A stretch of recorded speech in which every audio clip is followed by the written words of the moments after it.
Questions. Ah, such sweet agony, to not know things which we desire deeply to be privy of. The Big Bang.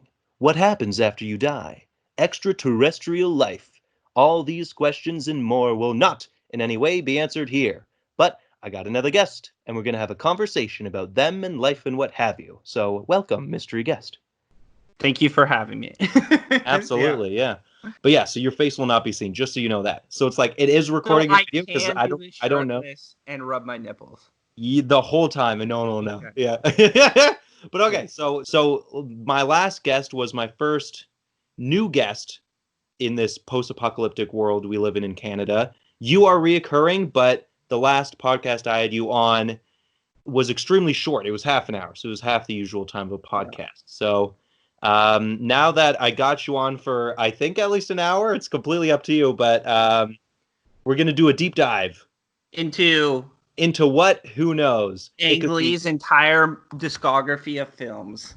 Exactly. No. Everyone get ready. We're going to start with 2003's The Hulk, the best movie ever made. I'll hold that belief. I don't give a shit. There's no sense of logic behind it. It's purely emotional. But yeah, so hey, thanks for coming back, mystery guest, of whose name we will keep a secret as always. So yeah, I'll start with the basic first question. We'll just kind of splinter off from there. But how has your day been so far? My day's good. It's a Tuesday. It's a Tuesday, yeah. Very good. What are days? Yeah. No, it's a new world we live in. I went for a run.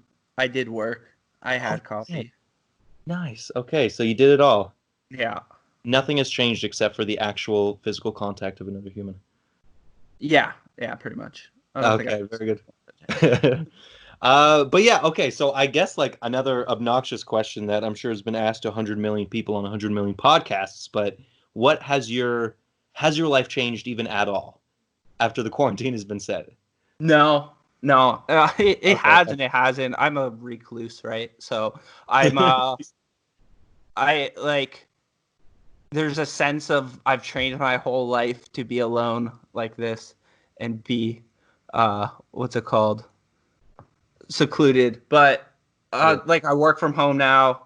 I'm lucky. I got a tech job, so I'm good. But then it's like with or without a pandemic, I'm playing video games and watching movies and just like consuming food and art every day. Nice. So it's like very good. Well, like what are the tenets of life anyway, right? That's see friends less, but it's weirdly hasn't affected me as much as maybe others, or I guess it's just easy for me to cope, and it's like, I don't know. It's just another day. Yeah, that's the same thing with me, where it's like, I mean, a little thing changed where I just moved in with my girlfriend, but otherwise, like, I've been doing the same stuff. The only thing that's disappeared is, like, how many times I go outside, depending on whatever obligation I might have. So I totally feel you. Yeah, and not just, like, you and me, but also I feel like technology as a whole has prepared for this somehow. Just with tab technology and with online purchases. The biggest change is not going to concerts and not going to the movie theater, because I'm one of those, like, I had a TIFF membership. I would go to like the movie theater at minimum once a week, and I haven't done that in a while, which sucks, because I love watching movies at home, but I have like I'm on my phone the whole time, so it's like if I'm in the theater, it forces me to pay attention to things that I normally don't pay attention to, which is good, especially with like weird art house films where it's like there's a movie that's like an 8-hour movie that I want to watch. I'm like, I can never watch this at home, but if I'm in the theater, I'm there. Like, that's the best 8 hours of my life. So yeah. The best 8 hours. I don't know. What's the movie? I feel like I literally heard of something like that where it's just the Empire State Building. And they're just filming.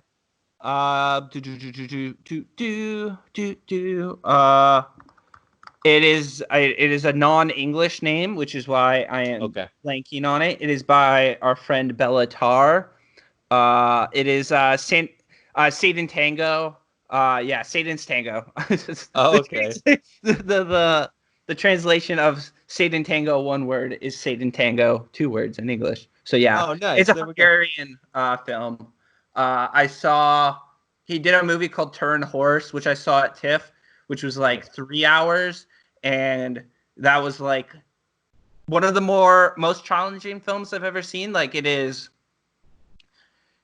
just a guy and his wife in a cabin with a lot of wind and a horse, and most of the movie is silent and there's no dialogue, and it makes your just mind go to places that you like. It feels like a drug, but you're just like, I don't know how to explain it. Yeah, That no. the movie fucked me out. So it's a post-apocalyptic movie by all means because of yeah. the sensation it gives you, but it is just a guy in like a fucking little Hungarian cabin. And the movie is like, it dismantles you personally as a human as you watch the film. And apparently all his films are like that. And I know a lot of people have seen Satan's Tango, and it is like, again, like one of those things where it's like half of the movie is just like, where does your mind go while watching the movie?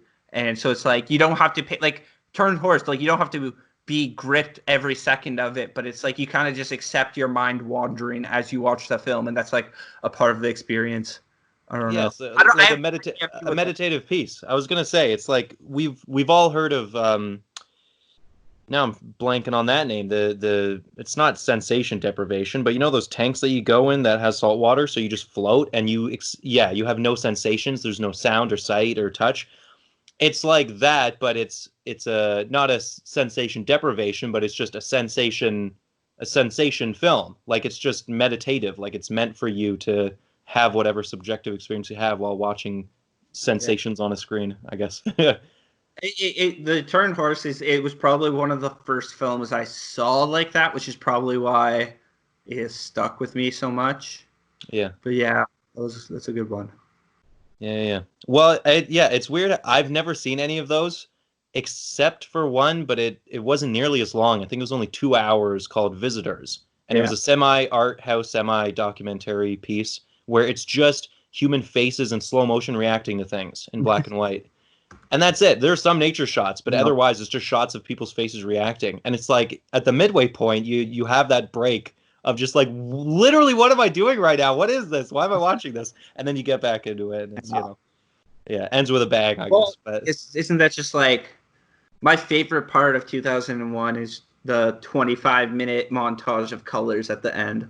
I don't know if you've seen man, absolutely. That's like it's like someone giving you a drug. It's like that guy was, he's fighting the robot and everything, and he wins, and then he gets out there. But by that point, he gets to the block, and then, it's like someone just laced him LSD, and he just went to town.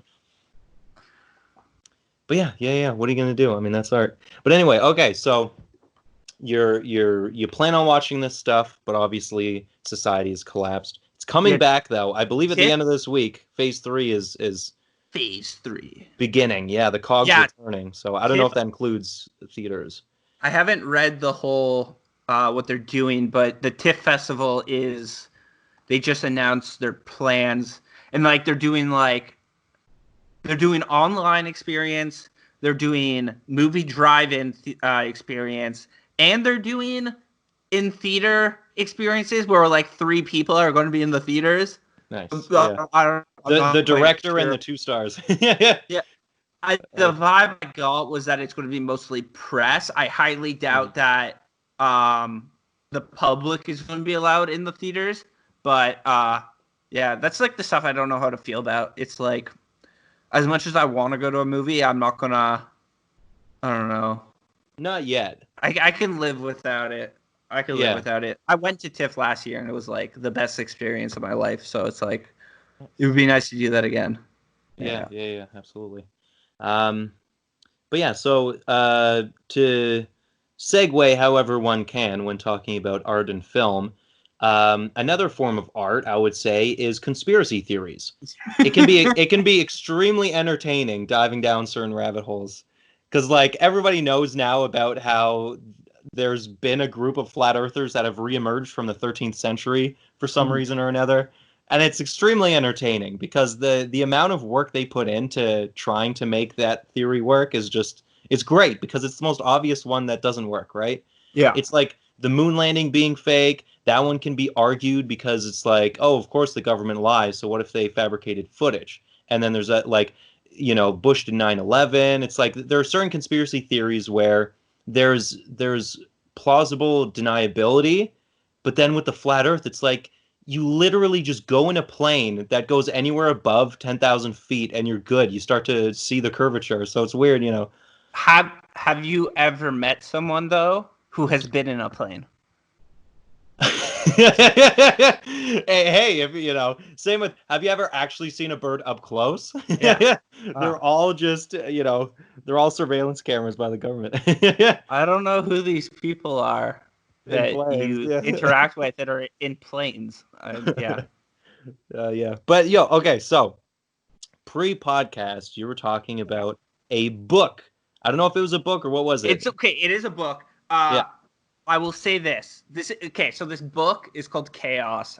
It is like it has eaten my brain. Like I've been listening to it in audible form, 16 hours, and I did that in like 3 days. And it's just like, when something like eats your brain away as you listen to it, and it feels like a fucking disease or whatever. And it's just like, It's making you sick, but you can't stop. Yeah, this book has effed me up. And what I'll say is I told you it was a conspiracy theory, and half of it is a conspiracy theory. Half of it is proven fact, which is like, so this book, a journalist starts looking into the Manson murders, and he starts finding just like weird things, like unexplainable things that point to a CIA cover-up of some sort, or cover-up by anyone.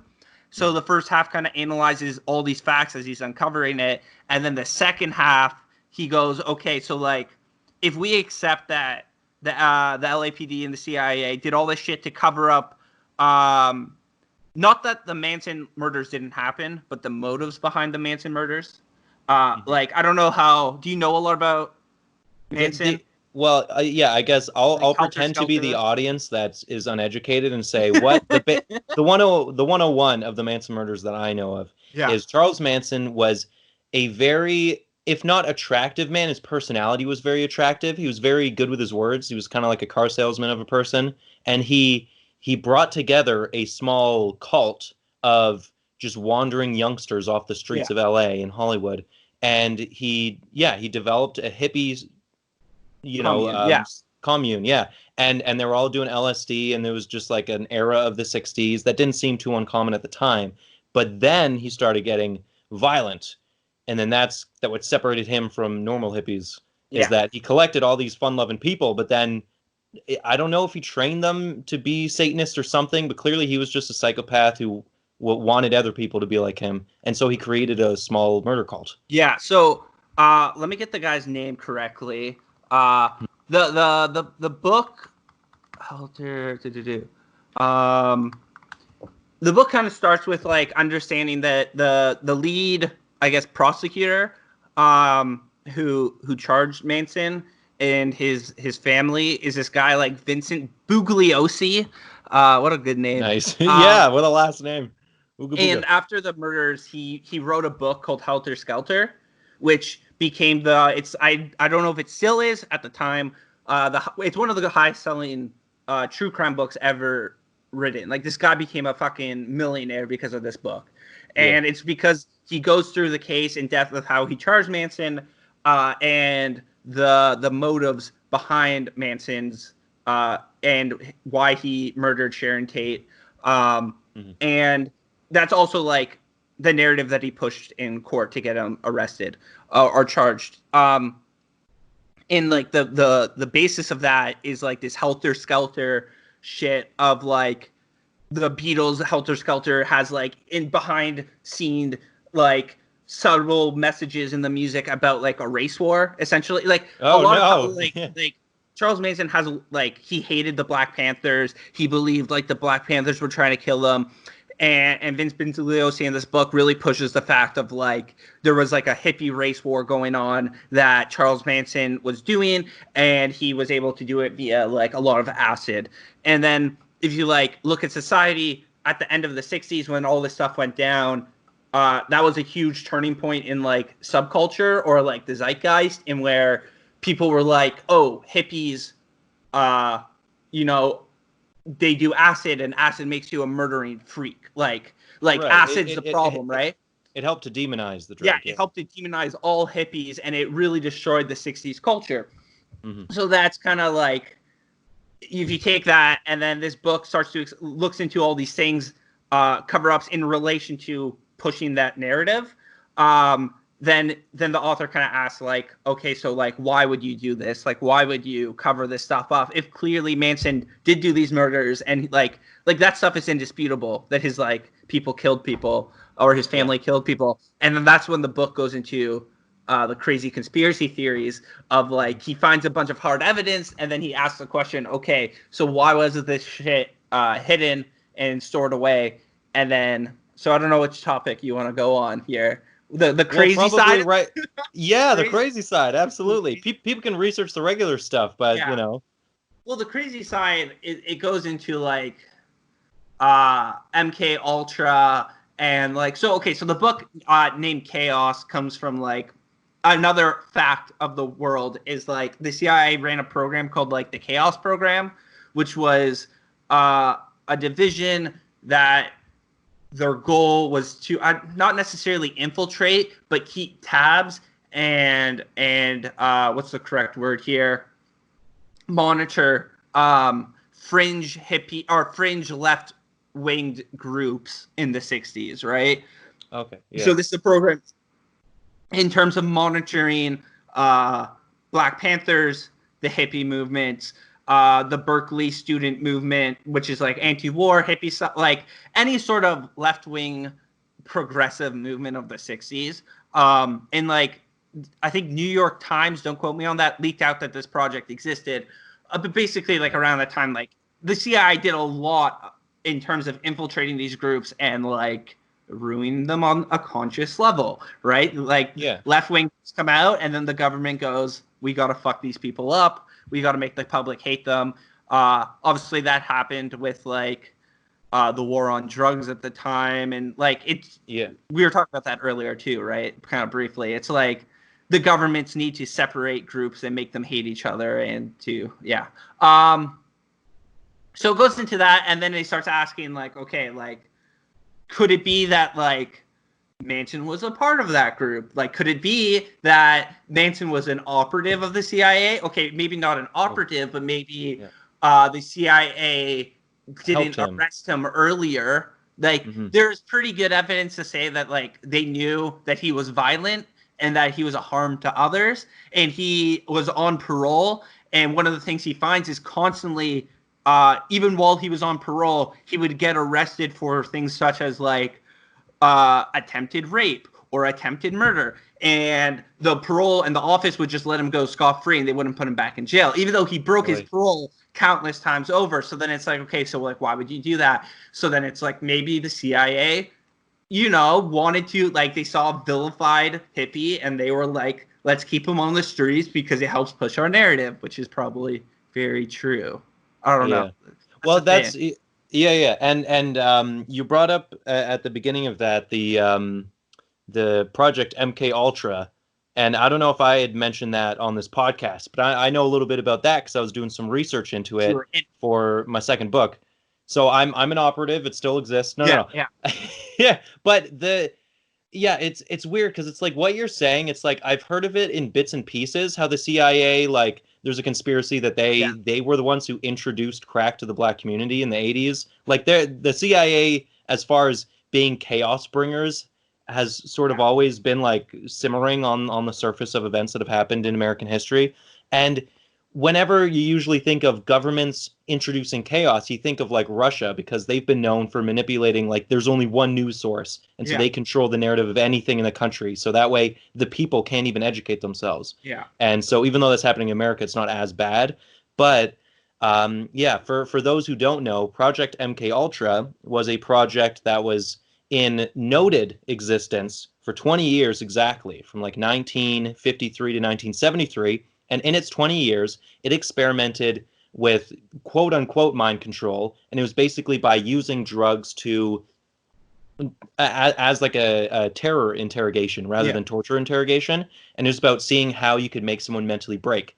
And apparently, it is very easy to do. All you have to do is give them drugs that make them extremely sensitive to their sensations, which something like LSD does, and give them high sensation then low sensation, and make sure they can never sleep at any point. So even when they're exhausted, and you're guaranteed to break a person's mental state. Yeah.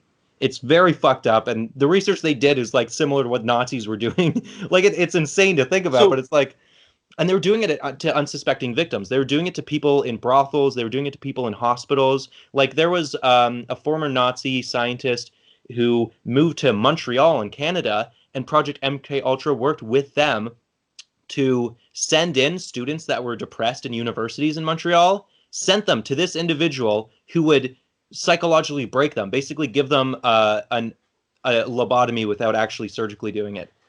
And then the people would just be zombies walking out, and their friends would ask them what happened, what's wrong with you, and they just wouldn't respond, and they'd be docile and just walking the streets, and their lives are ruined forever. It's very fucked up. So they did a lot of extremely unethical, evil things until they were shut down, and they're like one of the cases where people go, conspiracy theories are always known as nutcase scenarios that are never true, but the term must have come from somewhere, and MK Ultra is a perfect example of a conspiracy that was true. They were like, this is one that like 30 or 40 years later, I forget when it was revealed, but it was revealed. It was like once all the people who were part of it died, they were like, okay, now we can release it with a clean conscience and say, oh yeah, this terrible thing, it did happen.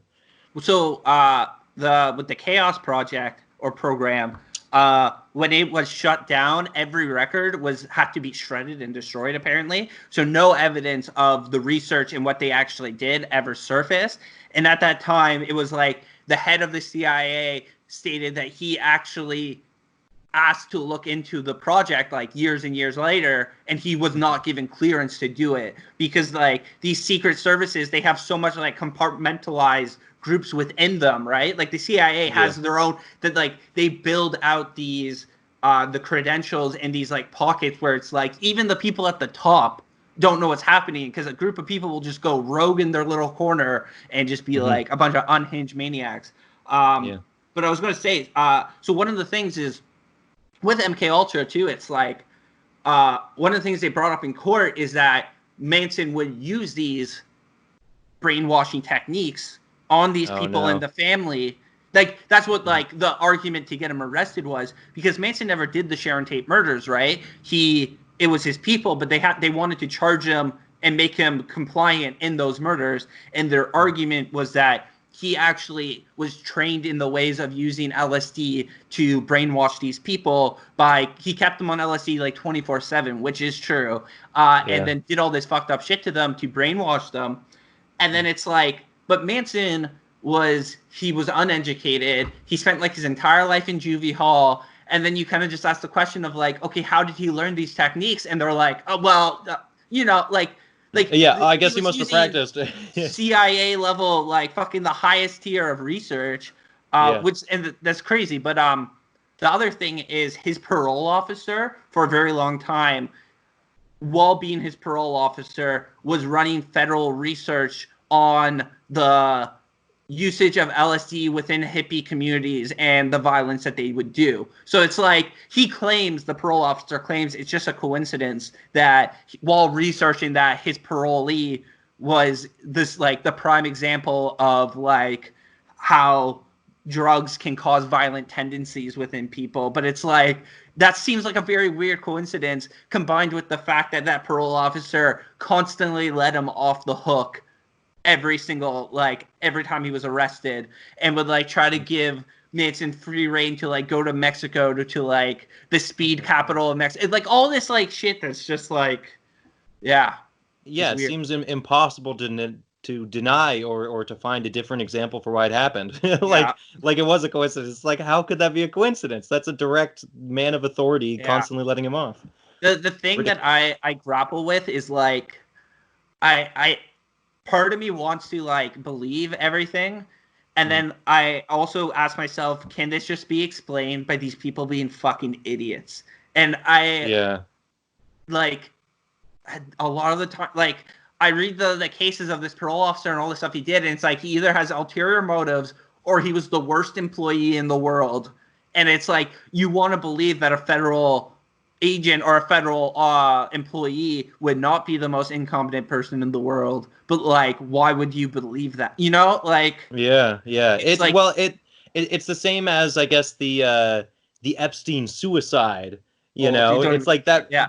I know, but it's like there is no security footage of a guard hanging him, and for Yeah. that reason, yeah, it's open ended. It cannot be an open and closed No, case. So no, you, no. you can still say, what if it was just the most incompetence in the world? I will not accept that. Epstein did No. not kill himself, but Yeah. like I know what you mean, and it's like I find it hard to grapple with like the deep state is a bunch of the smartest people in the world who control everything, but Yeah. also they are the fucking stupidest people in the world. As whenever stuff does come out or things people get caught, like is from pure just like I think about our friend Ghislaine Maxwell and like how she got like some of the All right. Yeah, yeah, she yeah. recently Where was she? In a safe house or something? Or yeah, just safe house. hiding somewhere? Yeah.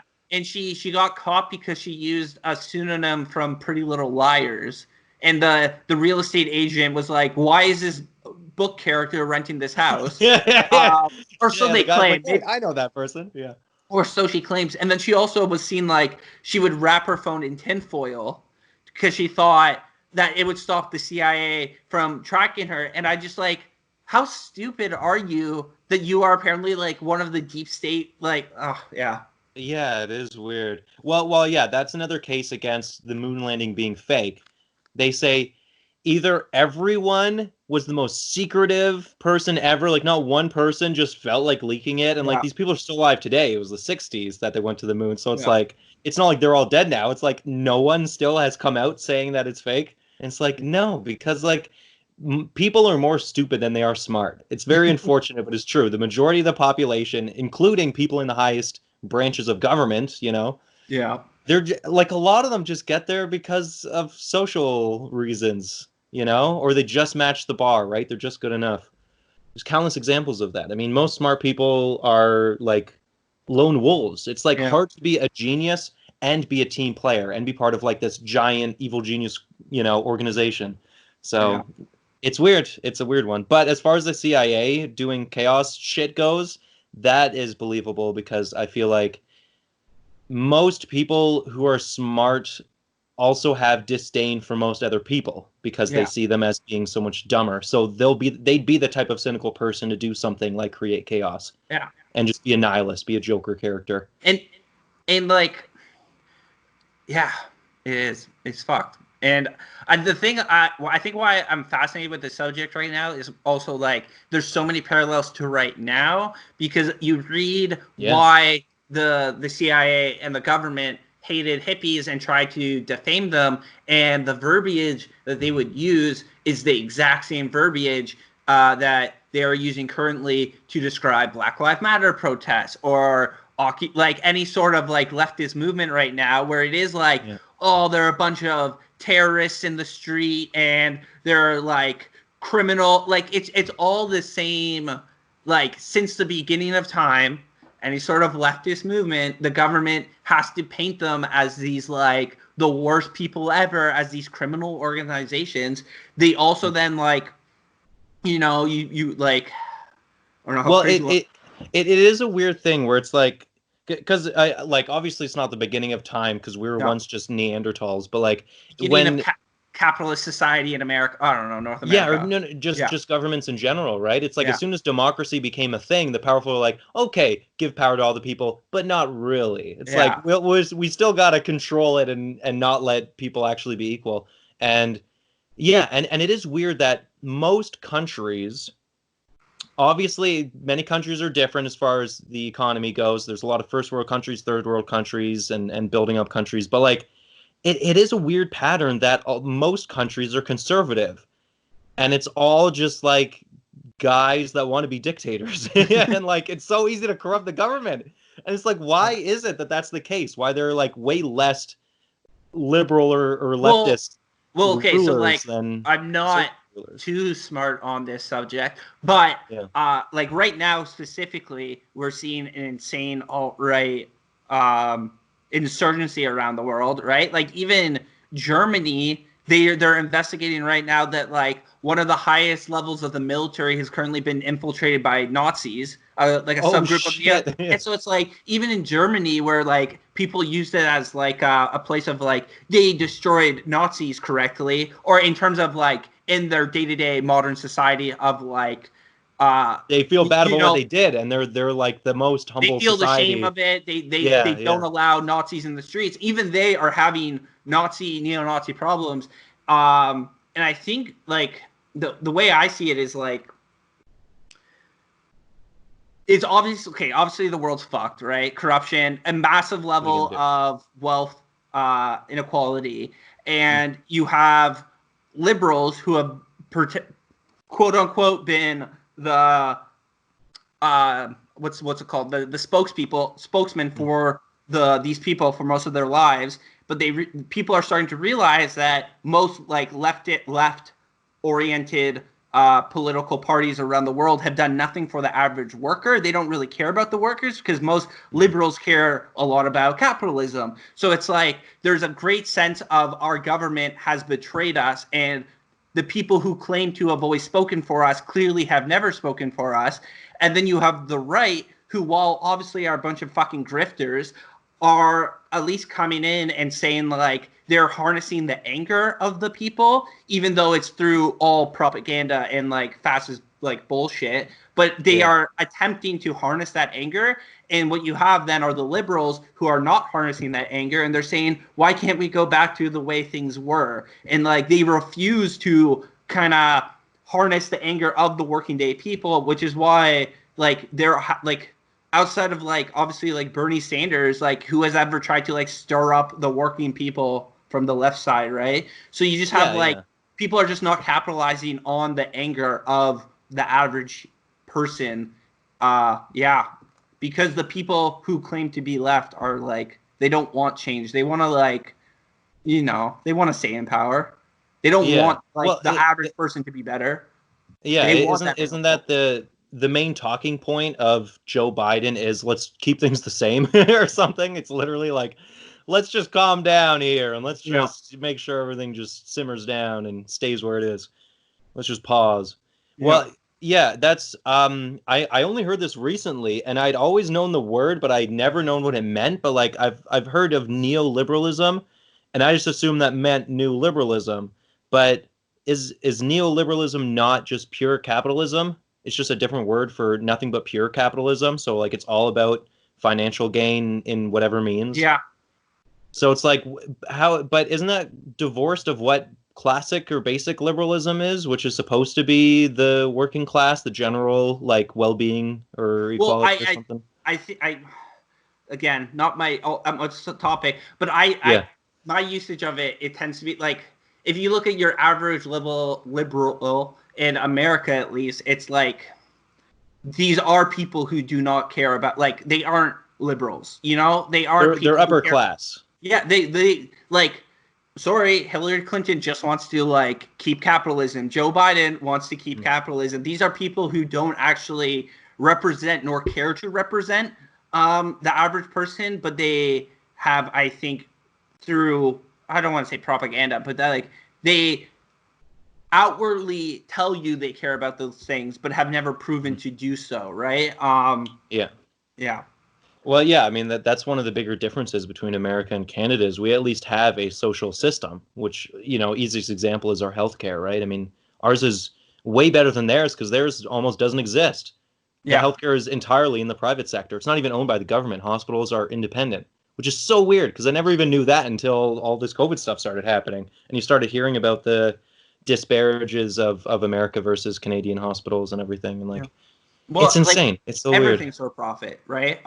Yeah, yeah. Forget what documentary it was, but like there are companies that profit off of the rise of orphans in America, right? Oh Like my God. Oh social no. services that help kids in bad families and or in troubled neighborhoods with like parents do drugs. Like they profit off of stripping those kids from their parents, right? And like think about how fucked that is, because it's like when you It builds tie an that incentive to do yeah, that. because when you People tie will it with try to social do that. services, it's not about making a family better. It's about how can we fucking destroy as many families as possible in order to gain as much money as possible, right? And that's just everywhere. Like everything has been commodified to some extent. Yeah. It's fucked, and it doesn't work. That's the same with the prison system in America. They have more prisoners than the entire world combined. Yeah. In America, America's supposed to be the fucking #1 country, but they're not at all. It's like that idea is a complete lie. They're really fucked up in several ways, in a systematic way. It's insane. Well, yeah, what are you gonna do? What the hell? Anyway, it's not the easiest thing to segue from, but the idea of the powerful doing sneaky shit, I guess that it's interesting how timeless certain concepts can be, because we would then ask ourselves, okay, well, how do we make an equal society?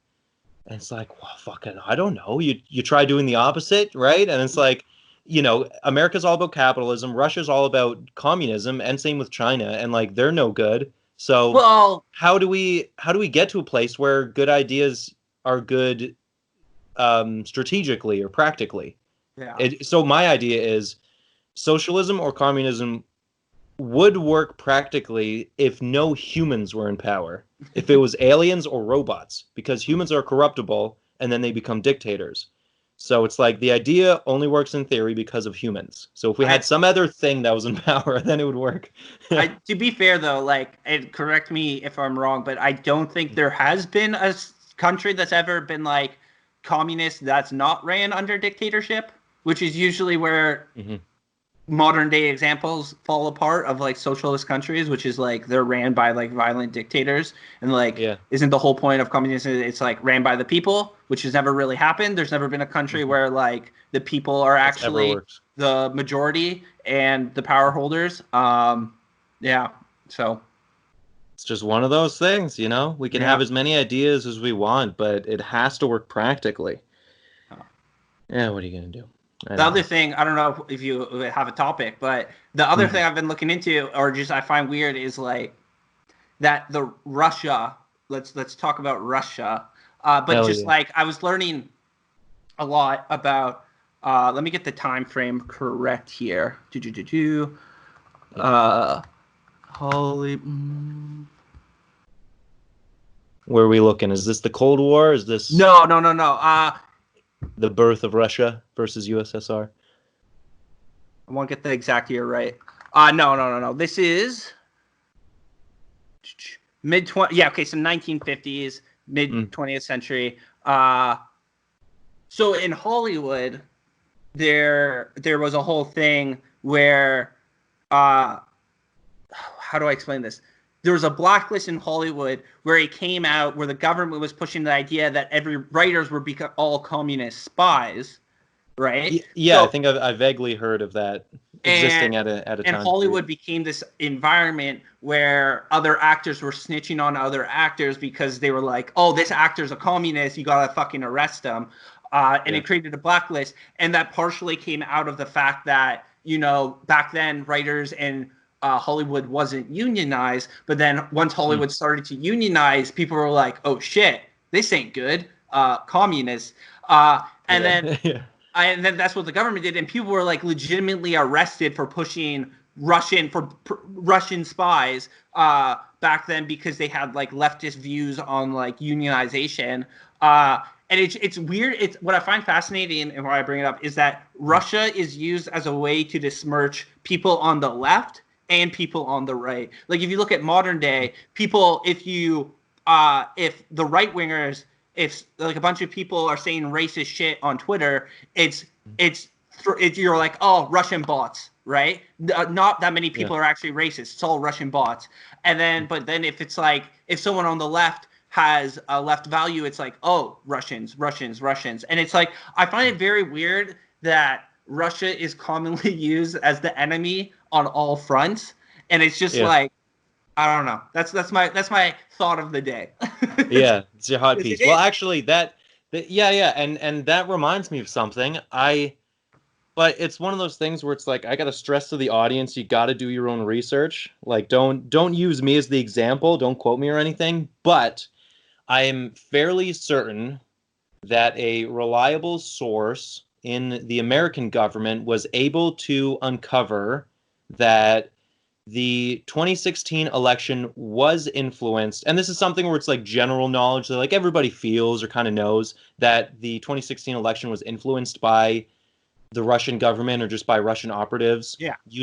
specifically using Facebook, and they were able to uncover that admins of the majority of groups that started popping up in the middle of 2016, like as soon as the election cycle really starts to heat up, were run by people like Russian teenagers or just people that knew how to use Facebook for like summer jobs and shit. It'd be like 16-year-old boys were being like hired by the Russian government to create a group like the Black Women of America or the Jewish community of New York. And they would just create these groups that would make us separate and say, and then just do anything to stop Hillary from gaining power or to promote Trump. It was either don't vote or vote for Trump because they were like, Trump cares more about money than nationalism, so we can use him. And then that's how it got to where we are now. Like that's the thing. I don't like deny that stuff doesn't happen, but that's not the only reason. I sometimes question if people use things like that to not accept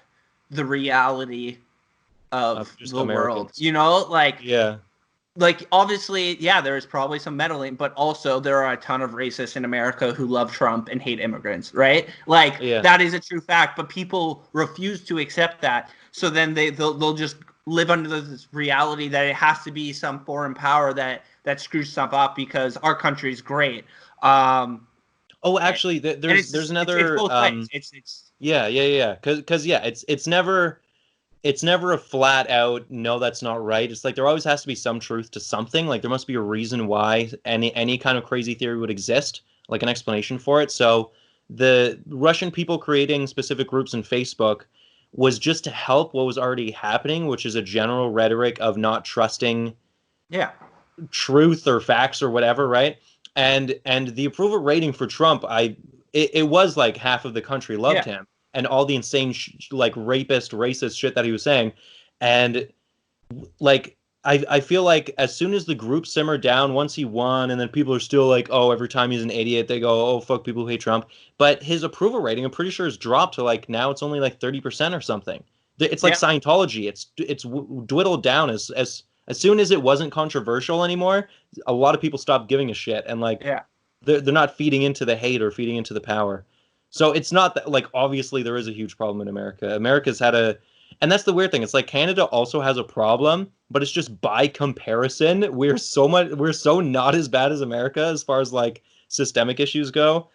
That it's just, I don't know. It's one of those things. Yeah, where it's like, we're on that though. Like, there was an article today that was going around about just how the problem in Canada is that it feels like everything we do is based off of, well, we're not as bad. Like that's true. We don't strive for things because, well, look at them. Like we're not as bad as them, right? Yeah. And like you shouldn't forget, like, wow, man, I feel like it was last year, but it could have been 2 years ago. Like it leaked that Ford was trying to get rid of healthcare in Ontario, right? They're trying to move to privatize healthcare, and it's like that's so fucked up. And it's like, and a lot of people love our boy Ford. Like they love him. They love those family. Like the idea of $1 beer and fuck paying taxes, even though it'll come back to bite us in the ass. It's so weird because it's like I had no idea the general, because like I was also telling you before the podcast that like I wasn't political, like I wasn't conscious of politics at all until I was like 24. It took me a long time. It's like normally they're like as soon as you're 18 vote, but like I didn't vote until way later because I wasn't giving a shit. I wasn't paying attention. But yeah, it's surprising as soon as you do, you find out how other people are thinking or not thinking about the subject. Like I had like two of my best friends voted for Ford, and I'm like, you did what? Like that was such a shock to me. I'm like, what the fuck? And it's fine if they listen to this and they're, don't agree with me saying what the fuck were you thinking, but like It was just so weird because I was like, but why? Like, did you Yeah. look into him? And they're like, no, but like you just said, he's lowering taxes. I'm like, no, Yeah. but do you know how you lower taxes? You fuck everything else. It was just so weird. It was like a disheartening moment. But like, Yeah. yeah, there's other things too where it's like as soon as you focus for 1 second on Canadian issues, you can see shit like the RCMP, how they're not accountable for anything they do. Yeah. And like we're not as bad in America in the sense that they have never recorded specifically Indigenous women's missing cases and murdered cases. Yeah. So in Canada, we've at least done that, but extremely negligibly, if that's Yeah. a word. But like, yeah, like only 10% of the case we've actually recorded, and otherwise we don't give a fuck, and like we try to ignore it. It's insane. It's awful. But yeah, we've had issues with RCMP apparently since their inception, and we don't talk about it because it's so much easier to just be like, look at what's happening in America. They're literally getting military troops to drop on the Yeah. streets to attack nonviolent protesters. Like, it's insane. My issue with Canada and just learning about this stuff is like, past couple of days, I've been trying to research. Okay, what books can I find out there on topics of Canadian corruption, Canadian spy and surveillance industry, and like the RCMP corruption, and it's like there's not a lot out there. It is not a well written topic in terms of novellas that are well regarded. So it's not accessible information, and maybe I just have to keep digging, which I'm going to. I have a couple of stuff that I want to look into, but it's like I definitely, that's my biggest issue in Canadian politics, and like our issues as a country is certain subjects are not well covered, right? Certain subjects are very well covered and just ignored, like residential schools where people are just like, what? Yeah. That was so But recent too, and I yeah, never knew about it until the Canadian politics is my understanding is just like everything's just like sweep it under the rug, just ignore it. sorry, eh? Yeah, Sorry about yeah. that genocide, eh? We're gonna toss it So over there. Well, yeah, that's true. It's one of those things where, um, and I don't know about you, but for myself, another thing that's only come about in recent days, but like the idea of Nazis specifically in what. Oakville. No. Weirdly enough, I've known about that, or the KKK in Oakville. I've known about that for a long time, which is weird. I'm always like, oh, thank God I was raised in Burlington. But even though I'm sure we had it in Burlington too, but The diversity of Burlington, the yeah, incredibly diverse. yeah. But yeah, it was like the general idea of white privilege. It's always like, oh, white privilege is, everything's given to you, sugar coated, whatever. And it's like the general idea of the sense of privilege is like the privilege of ignorance. Yeah. Is that I've never felt threatened for my life near a police officer, so that's a privilege of ignorance. I just have one less handicap than other people. And then another one is what has been going on this entire time in Canada with the Native American community. The fact that just the swindling of the agreement to give them the worst possible land, and that's what the reserves are, where you just can't grow anything, so they're just living the worst lives there. And everything, the genocide. The first prime minister, John A. Macdonald of Canada, tried to genocide the Native American population across the entire country because of religion. He was like, they either convert or we kill them. And they were just like, convert to what? And they're like, kill them. And then, and then that's what residential schools were. They were run by nuns of the Catholic faith. Yeah. So, fuck. It's like, holy shit. Yeah. It's just weird how that isn't talked about. It's like in school, I was taught the European history of, the French and English settlers coming to Canada, and then we named it Canada, and then here we are. And it's like, okay. But then, as soon as you think about it for more than 1 second, you're like, well, there were the African slaves that were moved to Canada, and then there were the Native Americans that were here before that were invaded. So there's different perspectives than just the basics of whoever won, the ruler. Yeah. And that's one of those stark things that can come into play is the idea of what is history and what do we even know. And then that goes into the whole corruption of the RCMP. It's like most people just didn't know it was happening. And so it's new days as far as it being public knowledge and like people who aren't in the RCMP knowing about it or being victims of it. So so it's just one of those things where time will tell. We're still in the middle of history. I guess that's the way to put it, right? You think it was done. It's like, all right, and that the past is the past, and now here we're all good. It's like, no, history is still happening. Change is still in the middle of beginning. Yeah. But it'd be nice to get to a place where it seems like history doesn't exist anymore, because it's like, we did it, boys. We made it. Well, like when it comes to like, because I think I fall in the same the shoe as you in terms of like growing up. I did not know a lot of things about Canadian history or the atrocities we've done, or really anything in the world outside of like World War II and Yeah, literally, some yeah. some One and two. byproducts of my Jewish upbringing, my very bad Jewish upbringing of like, oh yeah, fuck Nazis. But it's like that was the extent of my world views, and it's like it's hard to not feel that like that is on purpose, right? You know that like Yeah, it it is a seems like it was political. It is blissful ignorance, yeah. but it wasn't. Yeah. The ideal state of a government is power is to have a group of people either beaten down to submission or willfully just ignorant by and just lazy, right? And I Yeah, think it's like, docile. yeah, so it's Just one of those things. trying to get better. Yeah. When I Yeah, told my yeah. dad about that Nazi statue in Oakville, he was like, Oh "Motherfucker, yeah. Yo, what?" fuck. We should absolutely talk about that. Holy shit. But yeah, yeah. I guess you got a full. You've read it all. You know all about that. So you Yeah. want to talk about it? Uh oh God, where to start? I guess there's just a statue Saint Voldemort's. Saint Voldemort. Yeah. No, it says Uh, Tom Riddle is from whatever the yeah, no. thing is, the sentence here. Is it a community center? I had my Uh, graduation there, but I don't. I think it's communal, so it's not specifically owned by the one Private specific communal center, Ukrainian like church, but yeah, yeah, there's a cemetery, and in the cemetery there's a monument to the 14th SS Division. yeah, who have been. So I didn't want to like jump the gun on them, which is why I did spend a lot of time researching this 14th SS group. Mhm. And it's weird. It's my understanding is that they are viewed like there is a monument to them not because they are Nazis, but because they were a Ukrainian liberation force that helped free Ukraine from the grips of Russia during the time period, right? Yeah. However, they were Nazis. They did hail to Hitler, so Yeah, and not muddies the only water. that, they were a volunteer group of Nazis who, through looking up at them, at one point had too many volunteers, like 60,000 volunteers, where people had to be turned away. Oh boy.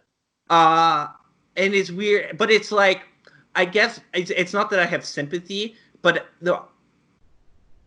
They probably didn't do what they did because they love the ideals of Nazism. They probably did what they did as an excuse. They hated Jews. I'm sure of it. Yeah. My understanding is, even in Ukraine, they still to this day have Nazi problems, or with Nazi propaganda all over the place.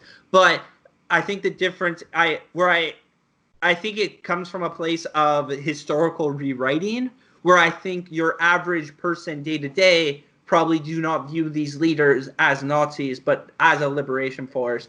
And it's sweeping away under the rug whatever fucking horrible Jew burning that they did. It's very similar to maybe how Canada swept away our history of injustice. It's a lack of acknowledgement of them. But it's so fucked up, man. It's insane, and it's still there. And the mayor was like, "I'm appalled and disgusted, but I'm going to do nothing about it." He's like, I don't want to talk to them about it. Will some citizen do it? It's like maybe the cops can volunteer themselves to do it, but I'm not going to do it. I'll like, obviously I'll never understand any racism, but maybe because it hits me closer. I don't know. It's just like society right now. There's a lot of Nazis, and I don't understand it. Well, yeah, that is actually the weirdest thing, where it's like racism is when people don't like other people because of what they look like. But then anti-Semitism, it has nothing to do with what they look like, but they hate them like there's yeah, like it's so weird, because it's like you don't see the same hate towards Buddhists or Jainists or like even Sikhs. People confuse Sikhs with Muslims all the time, and then the only reason they hate them is because a select fringe are terrorists. But it's like it just is so strange because I'm there. I have this vague idea from the outside. I don't have any inside knowledge about it, but I have this vague idea that neo-Nazis are just people who have bought into conspiracy theories about how all the world leaders are Jewish. And they're like everyone in Hollywood and in the music industry are all Jewish, and they're trying to control our minds or take our money because they love money so much. It's like fucking Christians love money too. Have you seen evangelic, or televangelists is what they're called? They literally steal money from old people. It's fucking awful.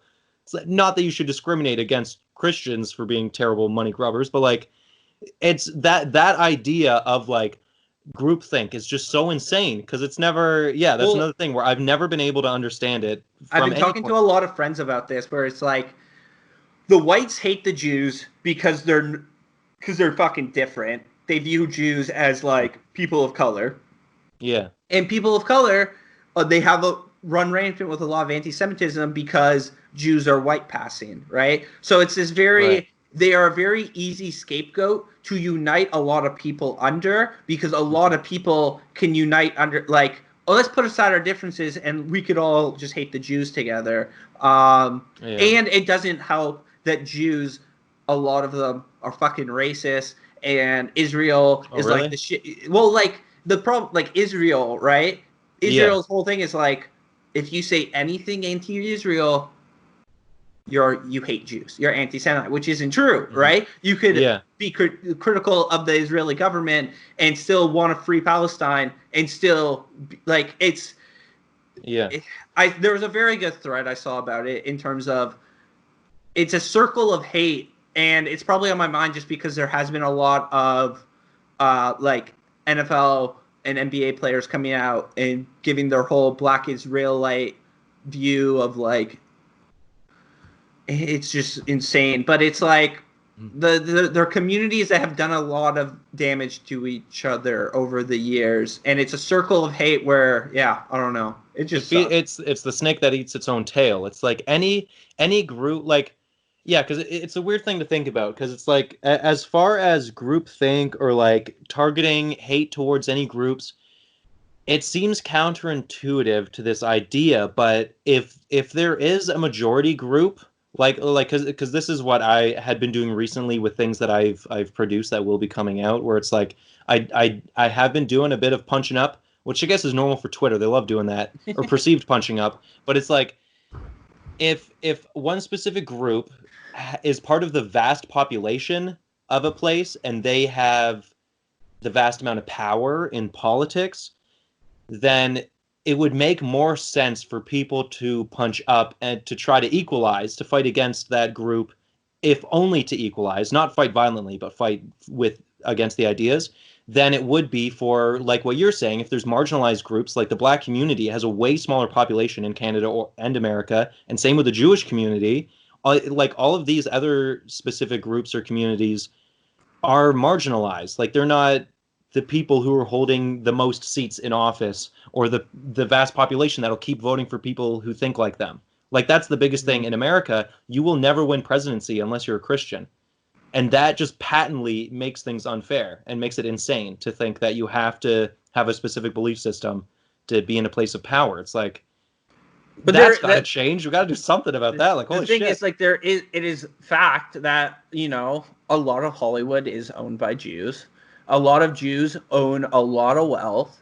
And then on top of that, those same people have done a ton of damage to specifically Black communities, right?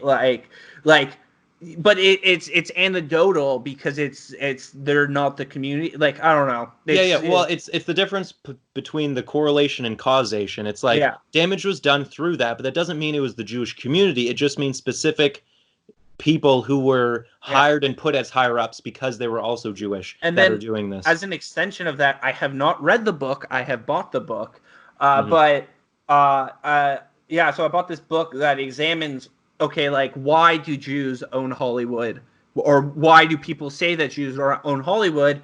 And it bases it around back then at the early starts of Hollywood, Jews were kicked out of Broadway and theatrical theater for being Jewish, and they were being discriminated on, and they weren't allowed into the industry that currently existed. And then a group of Jews went and said, "Let's go make our own industry. Let's go do our own thing. We'll create our own infrastructure."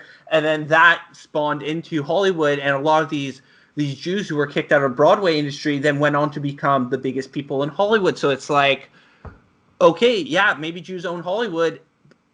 It is a byproduct of discrimination as well, yeah, right? literally. And Yeah, it's like yeah. it talks about like this book talks about early Hollywood, that all these movies that people romanticize are because it's Jews who are discriminated when they were young, making movies about what they wished America would be like, right? And it's like it's I don't know, it's very complicated, and it's my understanding it's the same with like the theory of like Jews own banks, is that Jews ended up working for banks via discrimination and being pushed to those areas against their will because they were not allowed to find other places, right? So it's like, through discriminations, the areas where they have been prospered or they have prospered, those areas then have been weaponized against them for prospering in area in that area. I don't know. Yeah. And plus, it's even a thing where it's like, if Hollywood became a place where that's the only place where they felt safe to prosper, then they'll keep hiring other Jewish people. And then so it creates this idea that they own it all, but it's like they just did good there. It's just it's I don't know. Yeah, it's ridiculous.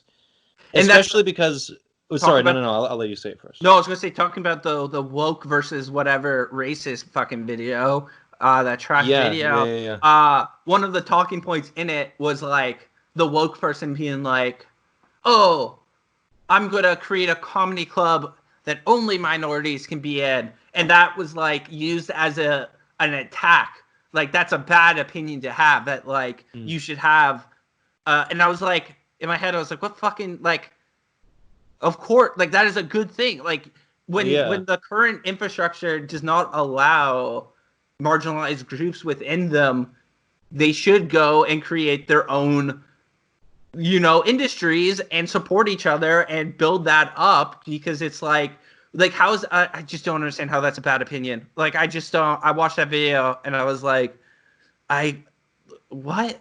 Yeah, that's supposed to be a talking point to racism. Because especially if it's a tiny community and you're not prospering in the general field of whatever it is, like comedy, then you have a smaller one. That way you at least have a chance to like get an audience and start to build yourself up. And then you jump into the other pool. But like, if you have a population that's smaller, that's just like math game, It's just ridiculous.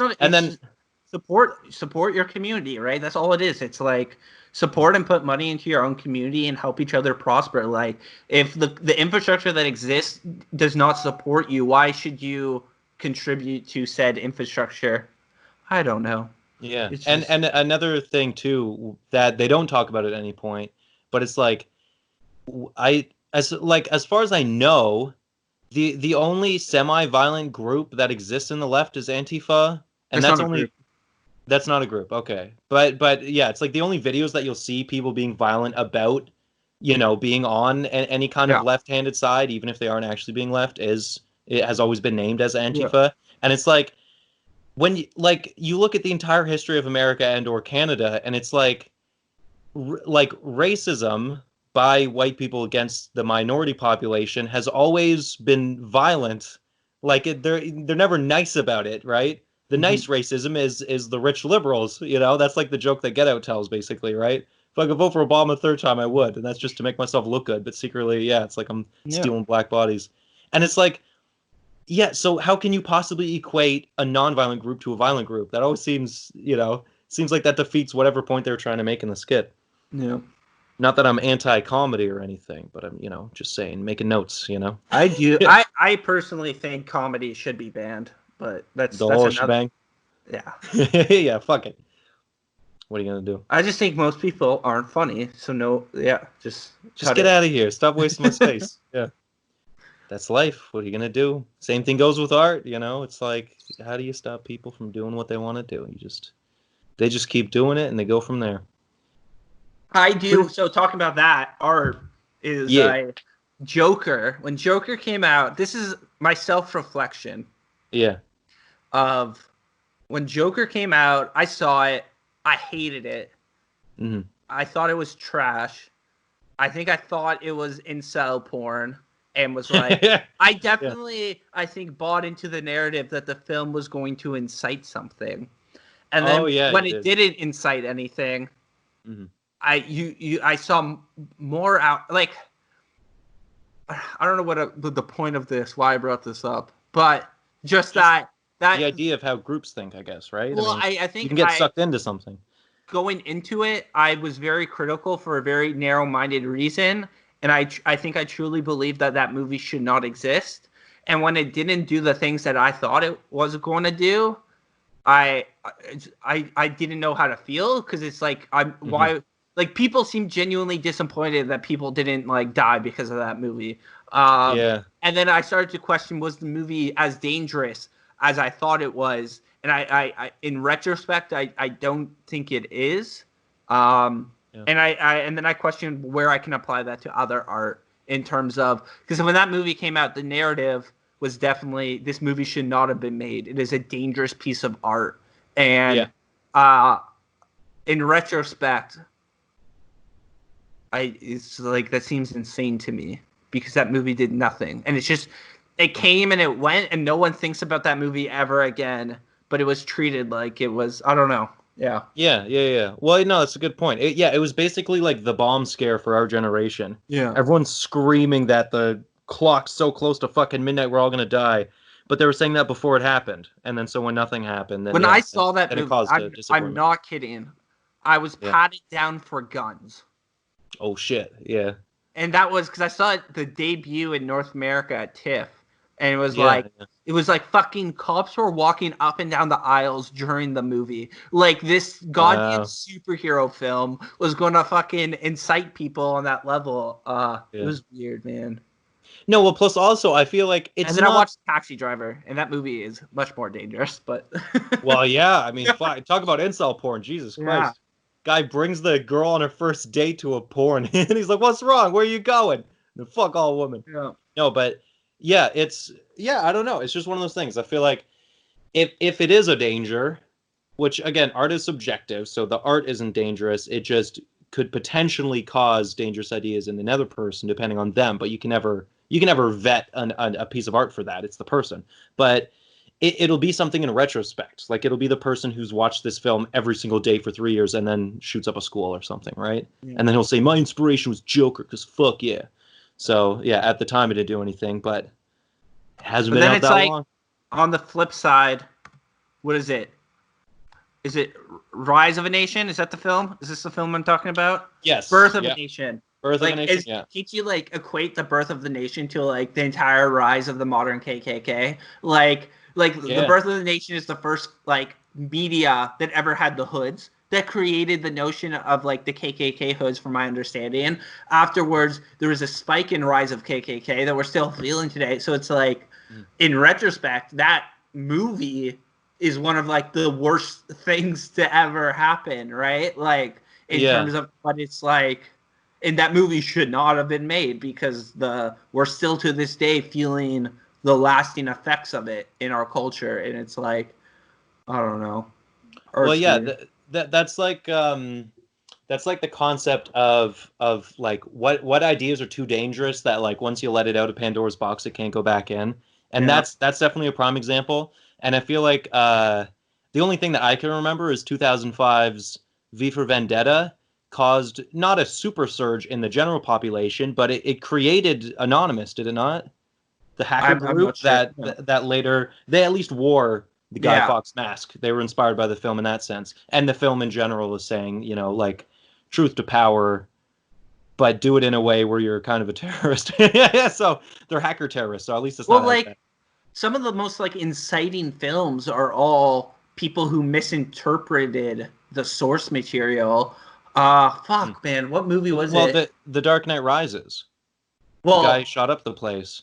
yeah, And I don't know what the fuck his reason even was. Maybe it was just crazy and it had nothing to do with the movie, but I feel like it had something to do with the movie. He was like, "Oh, I hate Batman," or I yeah. don't know what the hell his reason was, but Yeah, it's like the film was never meant to do it, but like V for Vendetta has now become, yeah, it is a thing for Anon, but like I see it used for like QAnon, and V for Vendetta oh no, is very like blatantly an attack on like authoritarian governments, right? Like it's yeah. so, but then it's like the right wing co-ops the imagery of, and it's like I think about Fight Club and how Fight Club is a complete attack on masculinity, but Oh now yeah, all the bros love it, and it's all yeah, about masculinity. Yeah, yeah, they've and it's completely like misread it. you do not understand, and it's like Oh, that's similar to the Matrix, right? The yeah, red pill is an alt-right term where it's about waking up, take the red pill, and it's like literally in the movie though, like it's about the opposite. It's about seeing what's wrong with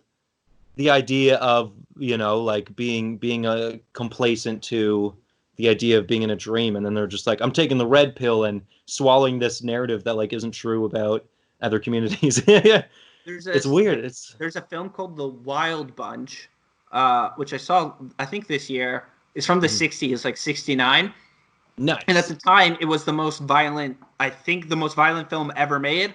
It is like, if you watch this film, you will see Tarantino's entire style of violence, like over the top blood and gore. Like Yeah. Tarantino takes scene for scene things from this movie. But the film is a very, the writer's intention was it was supposed to be a scathing attack on violence, and like you were supposed to hate these characters and see how horrible the violence that they inflict upon other people is. But after the film came out, it was something like a British patrol saw the film while in India, and then went on a violent rampage and murdered like 50 Oh civilians no. because they thought like violence was so dope.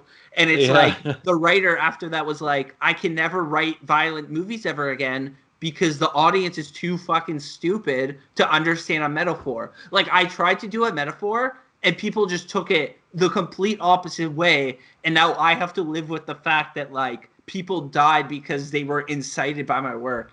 And I find that very Yeah. like heartbreaking, and just like it happens with like so many movies where people Yeah. misinterpret. Because like yeah, I don't know. Well, because usually whenever writers make movies that have metaphors or themes or motifs, Yeah, or they're parodies or satires, or like shining a light on something that they disagree with, it takes nuance to get that. And the majority of the population watch movies as popcorn flicks.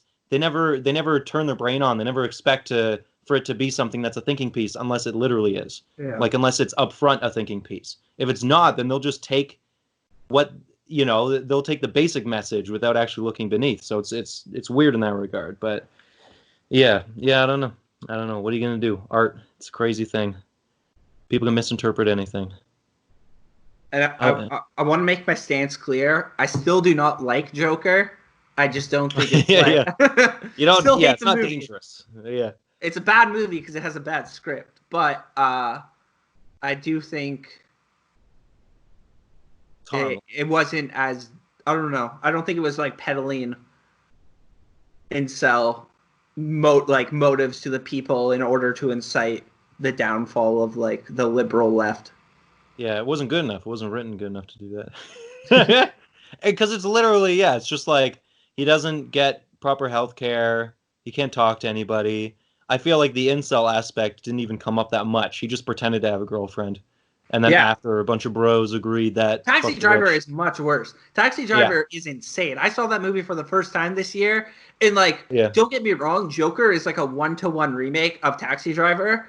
yeah, But it's like that movie is insane. Like he just like goes to a random girl in a like a restaurant, is like, we're dating, I'm gonna fuck you, and then she says like basically no, and then he goes on a yeah, violent rampage, and it's like, what, like yeah. in what world is this? Yeah. It's supposed to be a narrative about PTSD, but I'm assuming most people that watch that are the same people that have seen Fight Club and Scarface, and they're like, "Fuck yeah, I want to be like him. This You've guy's seen, awesome." I feel like we've talked about this, but you've seen First Reformed, right? Yes, but Because I that's don't know if we talked about it last time you were on. no, but you, it's the Mhm. same writer as Taxi Driver, right?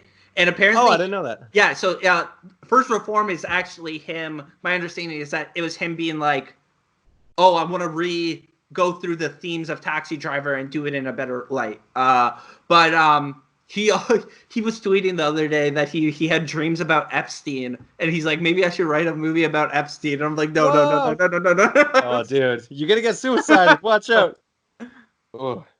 I remember that I had this weird kind of paranoia when I was doing my second book because it was about conspiracy theories. I was like, okay, I'm sure no one will give a shit. I don't have an audience. I don't know how anyone of power would find this, but what if I'm writing this fictionalized version of what actually happens in the American government, and then they're just like, this guy knows too much, and just black bags me.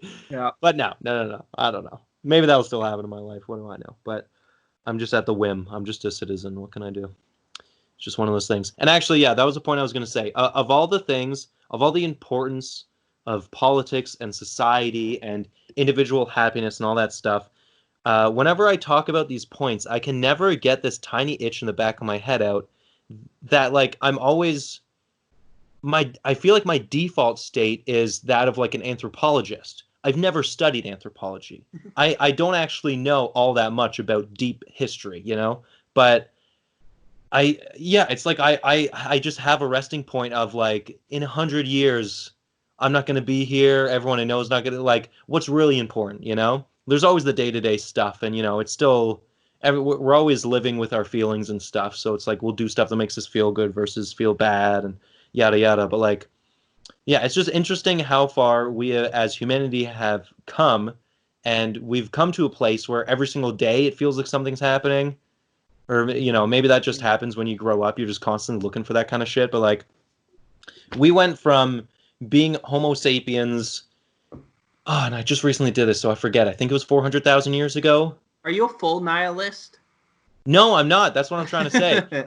I'm like, because I'm an optimist. It's like I always see the good side of things. So I'm an optimist in my day-to-day regard, but then in my philosophy, like I believe in determinism, which is basically we're all a slave to time, like I was telling you about before the podcast.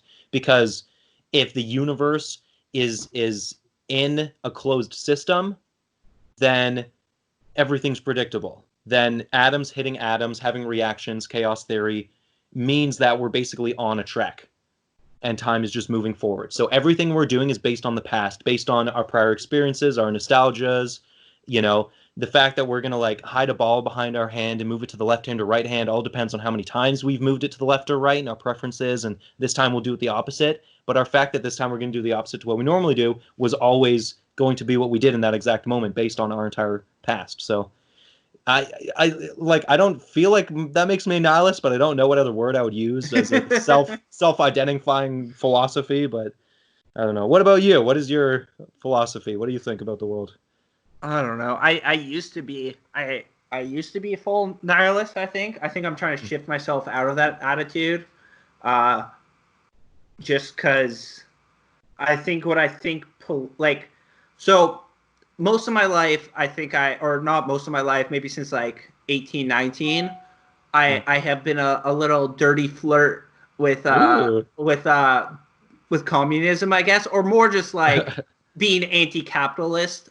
But it's like as I try to become more research into that, because I don't consider myself a liberal, but I don't consider myself like a leftist or like a Marxist or anything. Mainly because I don't think I'm well read enough to support my views in any meaningful way. So that's why I'm in that in between area where like I don't whatever. But to connect that, I guess, with philosophy is that being a nihilist, I find there's like contradictions. If I truly am like a communist, there is contradictions, I think, with that and being a nihilist, because like half of being a communist is like, or wanting to like support the workers and build a working class is like doing that through action and through community building and riling up together. And it's like you can never achieve those things if you are a full nihilist. So it's like dealing with those inherent contradictions of like, okay, like if I truly want to believe in the things that I think I believe in, I have to accept in change and and that working towards things can make a better society is basically what I'm saying. Mm-hmm. So I have to like, I think I'm shifting out of being a full nihilist, but it's like, I think for a while, like, I don't know, just don't care about anything, right? Yeah. Well, yeah, and that's the funny thing is most of the time, or most people, like everyone has a philosophy. It's the same as saying everyone has a brain. You can't not. It's literally like the only thing though is most people are unconscious of what it is. It's the same reason why like most people find that viral video on Twitter, the skit of the woke versus or woke and racist skit, funny or not funny. It's because they have a set of beliefs with or without realizing it.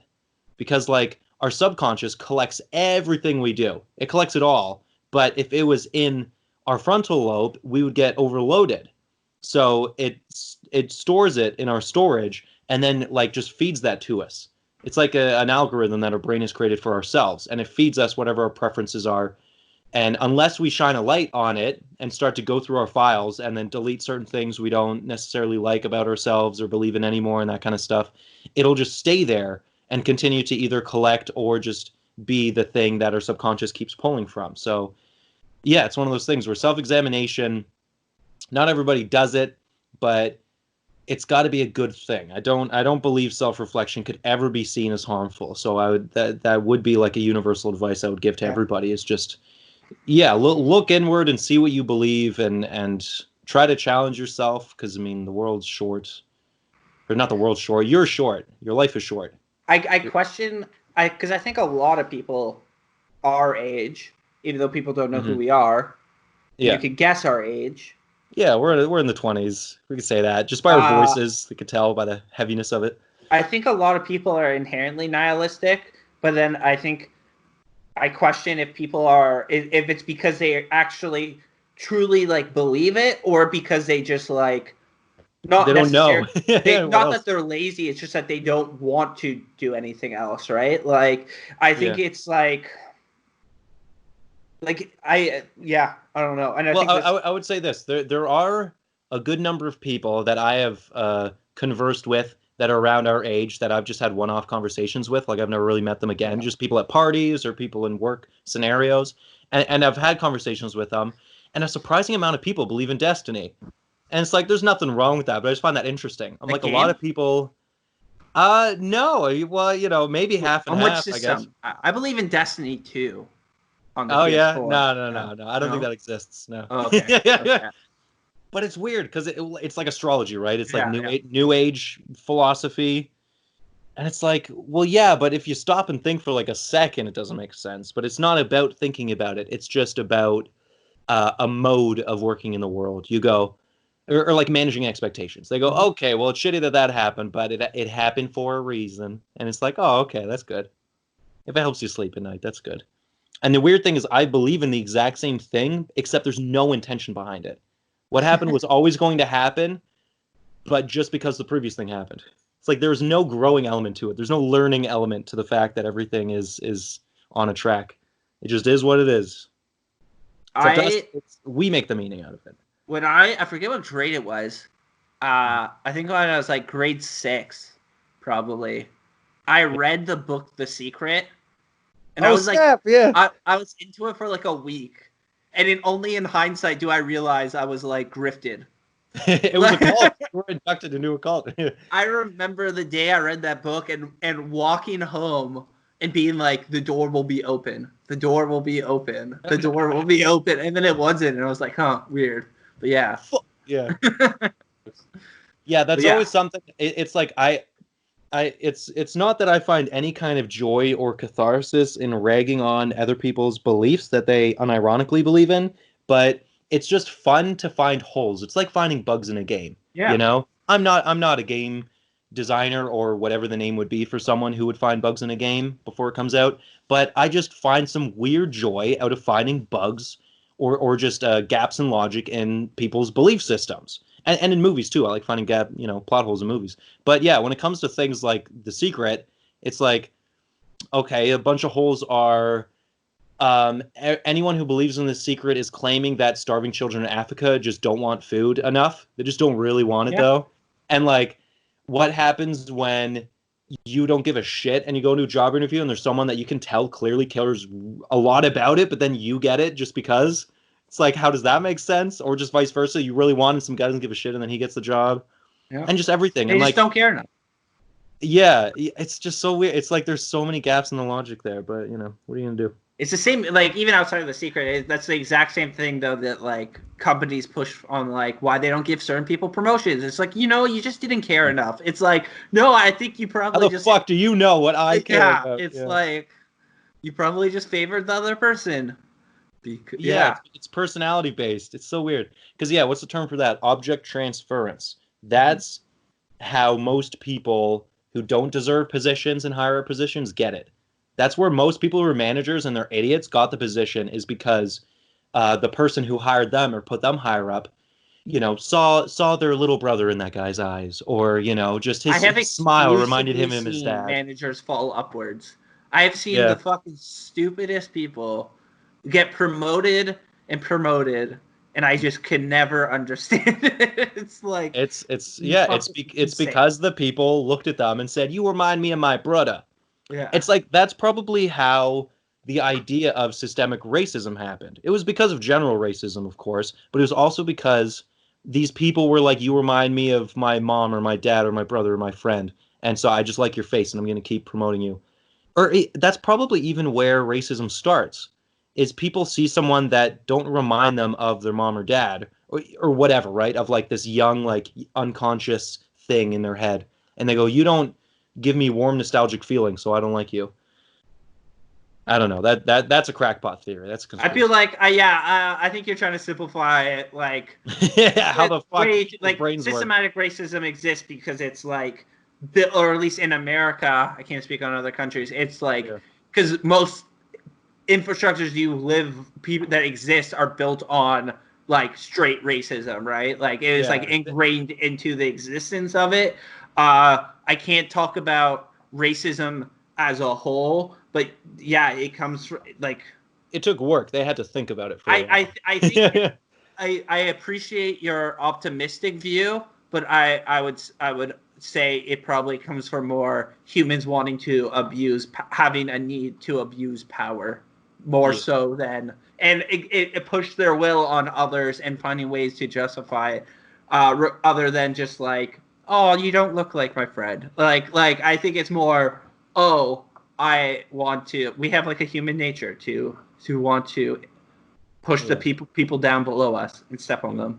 Well, hey, how about this? I will give one optimistic viewpoint that stands and will forever stand, is the capacity for hatred towards other groups and just the capacity for war is not a uniquely human trait.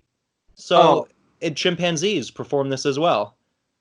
They have in-group, out-group tribalistic tendencies, and they have war. And the difference, or actually maybe even not that much of a difference, is that they cannibalize the losers. So holy fucking shit. So it's not a uniquely human trait. We can at least know that there is another species of animals out there that is as evil as humans. I think you just made me more nihilistic. Oh no! Well, no. But think about this: we're the only two species that perform war. Maybe other animals would do it if they were smart enough, but they're not. So at least we know that evil doesn't exist in other predators. What? No. Okay, so we won't end on that. How about, we'll end it on the good note of, the majority of humanity are not psychopaths. Everyone's just trying to find love, but when they get in situations where they're, like just lost in a fever pitch of like alcoholism or substance abuse or just hateful rhetoric or whatever, it's like it's all coming from a place of pain, and they're just trying to be happy, but they're misguided. So that's the optimistic viewpoint, is that, like, we love demonizing people, but most people are just trying to be happy, and they're just doing it the wrong way, and they've just like stuck themselves in habits where they just eat their own tail. For sure. Yeah, we didn't touch on mental health, but I have the utmost amount of sympathy for addictions and people suffering from mental health. Yeah, just one of those things. And the weird thing too is, it took a while for us to get to a place where, like, as a society or as an institution, where you can say, like, people have mental health problems and we should be helping them, instead of, like, putting them in loony bins or something. And it seems like being a human being guarantees you at least two mental health issues of depression and anxiety, just through the general self-awareness that we're going to die one day. I feel like they're unavoidable, those two specific assets, right? It's like, you know, it depends on person to person whether or not it's like a major case of that or a minor case of that. But I think no one's guaranteed to not have those two things specifically. So we all just got to help each other out, you know? We're all in this crazy thing called life together, so. You say that, but you know that Epstein was researching how to freeze his dick and head to put it on a robot so he could live forever, right? What the fuck? No, I didn't know. That's well, actually we're not gonna give him that. That's like not even a conspiracy. That is fact. He would fund research to freeze his head and penis and put it onto a robot. Oh shit. Well, at least we know that right now that's not a science. Yeah. Freeze these things kills it because it needs oxygen and freeze burn. You would have to do a lot of convincing for me to convince me. I don't know if that sentence makes sense. That Walt Disney is currently not frozen attached to a robot body. No. Well, he might be, but he's dead. No, I don't know. I don't know. Think he's alive? No, you know what's gonna happen? People, the CEO and CTO and whatever the hell, all the group leaders of Walt Disney right now, they're probably working as hard as they can, completely deluded, thinking that he is real, and they just need a way to communicate with him. And his dead head is sitting on a robot, and they're like, we just need a way to wake him up. So they're like paying billions of dollars, and that's why they're making all these movies just to make money. All of that money is funneling directly towards research to make an AI that they'll stick in his head, and then the AI will say that it's Walt Disney, and they'll believe him, but it's not, and the AI stole his identity. And so an AI Walt Disney is going to be walking around with a spider robot body, climbing the castle, and you know, at Disney World, terrifying the children. Be like, I am alive. So we'll just wait for that. That'll probably happen like by the end of this year or something. He'll be the final stuff. He'll be walking around spewing racist shit, and everyone will be like, "Oh, that's just a bug in the AI," and then the scientists are like, "No, that sector of the brain is fine. That's actually him." That was like, actually his brain. Yeah. Yeah, they're like, oh, it must have translated his thoughts correctly. They go, no, actually, that was the most correct one so far.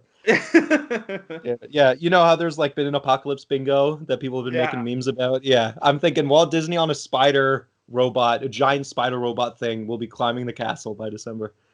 That'll be the final apocalyptic bingo. Where you go, got it. The other crazy like Epstein like what is it like post-apocalyptic thing is he was like he wanted to like I don't know if he ever got around to it, but his goal was to impregnate like 5 women a day because he wanted to like have the future of the world if the world ever ended that like a bunch of his children would come out and like spread his seed and like he would single-handedly refuel the world's population. All it took was one rapist to save us all. Jesus. That I do wonder, was Genghis Khan, did he actually have a plan? Was he like, I'm trying to make the most me's? Or I'm not that far into Ghost of Tsushima. I can't speak on Genghis Khan. Okay, we'll wait. We'll come back to you on that. Yeah. That'll be a part 2.5, I guess. All right, well, hey, what the hell? It's been great having you on. Yeah, this is great. And would you want to do it again? What was your feeling? Was this the best experience you've ever had, or do you never want to do this again? I feel like it's asking me on air. That's right. Is a trap. Yeah, no, of course, yeah. My girlfriend is listening, so yeah. Is Sam there? Oh shit. She's not. No. But she's just my only audience. Bleep that out. No. That's fine. All right, maybe. Mysterious guest here. That's right. No, actually, she's revealed her identity. So there's a certain number of people. It's very small. I think it's less than 10 that have revealed their identities. So Sam is one of them. Xerxes is one of them. My Uncle Joe is one of them. So I have people that have said their names, but I won't say their last names. Yeah. Yeah. To the only audience members, which are them. Like, make sure nobody knows. But yeah. All right. Well, hey, I always end the podcast with asking the guest I have, what is a general piece of advice you would give to the audience? Like a day-to-day kind of advice. What would you like to tell the folks at home? Day-to-day advice. Should have asked me that beforehand. No, this is the best way. You just go, oh fuck it, I don't know. Live, laugh, love. Watch anime. Oh my, But, that's your advice? but not like the pervy shit, you know? Okay, yeah. I think there we anime. go. That's a good caveat. Yeah, neck breathers have given anime a bad name, and it's coming back in force. You see it everywhere. Netflix has made it cool again. But yeah, that's true. Actually, watch anime. There you go. Hey, can I add something onto that advice? Watch a particular anime. Oh yeah, I'm gonna say, watch the original Full Metal Alchemist, not Full Metal Alchemist Brotherhood. I've only seen Brotherhood. Well, you watched the wrong one. No, obviously it's more faithful to the manga, but I prefer the one that isn't more faithful to the manga. I think it's better. I feel that because it's its own thing. Get Sam to watch Avatar: The Last Airbender. Yeah, dude, I'm doing it. I literally ask her at least once a day, and she goes, "No, shut up, stop asking me." It makes me so mad. She would love it so much. I know she would. That's the funniest thing. Yeah, it's like someone's gonna love something, and still you gotta. Have you ever watched? Have you ever watched Devilman Crybaby on Netflix? Not on Netflix. It is a game though, too, isn't it? Oh no, that's Devil May Cry. Okay, different thing. Okay. Wait, I think maybe I have. Wait. Like years ago. This isn't new, right? No, so it's a very famous manga, but they did a new version of it a couple of years ago. I think you would love it. It's like eight episodes, 20 minutes each. It's so short. Okay, well, yeah, I will definitely check it out. It is bizarre. Nice. It is, and I know I said don't watch the pervy stuff. It's a little pervy. It's a little pervy. All right, that's okay. We can have a little pervy. That'll be the one pervy one. That's like, you punch it on the card. You got one. Yeah. All right, dope. Well, hey, thanks for coming on, and till next time, adios. Have a good night. Bye-bye.